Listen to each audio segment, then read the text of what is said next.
From the halls of Malacanang to the heart of Marikina, First Lady Liza Araneta Marcos steps into style, lending her presence and support to the city's proud shoemaking tradition.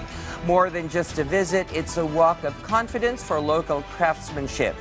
Isaiah Mirafuentes from PTV Manila tells us more. Cher's family has been running a shoe business in Marikina for 93 years. Despite being in the business for such a long time, they continue to be patronized by customers. Dila sa mga materyales namin, talagang hindi naman po kami naghahanap ng mga mabilis lang masira, ganyan. Talagang quality yung mga hinahanap namin mga material.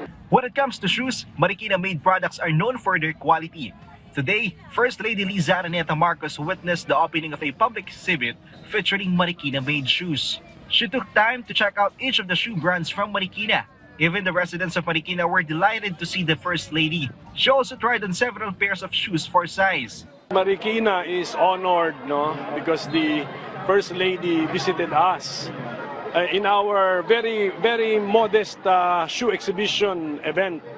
And then, ang maganda rito, this is already the second time that the First Lady, Liza Marcos, has visited Marikina. The First Lady's visit makes for a significant contribution because it will surely attract consumer.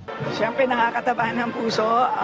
Nagpapasalamat kami kay First Lady Liza Marcos for supporting the Marikina shoe industry. The exhibit is open to the public and features products from Marikina.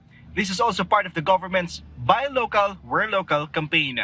From PTV Manila, Isaiah Mirafuentes, Balitang Pambansa.